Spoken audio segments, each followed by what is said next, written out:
Nous nous retrouvons pour ces toutes dernières assemblées d'automne, la troisième pour cette saison.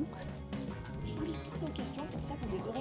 Moi je bois un peu de vin, j'ai ma petite bouteille, on achète des bouteilles. Des repas partagés, verre, Et aussi le rôle des retraités dans le soutien à leurs enfants. Internet, je vous envoie des Oui. programmes. Nous sommes avec, Christiane Deneuche, nous, habitantes d'Échirolles. voilà, habitante d'Échirolles, Et du maquis de Loisan. On a plein de choses à dire, à demander, à des gens à rencontrer.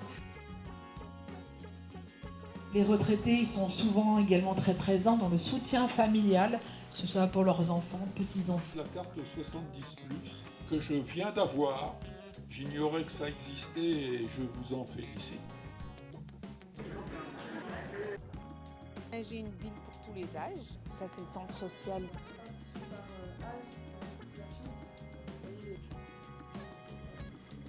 Au palier et ensuite j'ai encore un étage à monter moi-même. Donc, je voudrais savoir un petit peu globalement sur la partie pays vert, comment un peu c'est géré au niveau de la mairie. Vous les vivez, donc d'où l'intérêt de bien les faire, de bien pouvoir les faire remonter. Lucie Perrier, habitante de la Luire. Première fois que j'assistais à l'assemblée et franchement c'est agréable de pouvoir discuter, échanger et se sentir écouté. On va voir aussi nombreux et nombreuses pour cette assemblée de quartier dans ce quartier qui regroupe donc les Granges et la Villeneuve.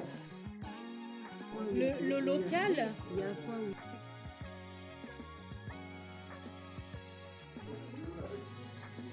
Tempo libre aux Granges. Martine Firmon, tante du quartier depuis plus de 40 ans, des Granges. Je suis vice-présidente de l'association des habitants des Granges. L'intervention de Amandine Demort tout à l'heure prouve que quand même on s'acharne, on dit les choses, on les rabâche, on discute avec elle et il y a quand même des choses qui aboutissent. Donc c'est ça qui est bien aussi, hein. Même si des fois on est un petit peu, on se dit mon Dieu mais on n'y arrivera jamais, mais finalement on y arrive quand même.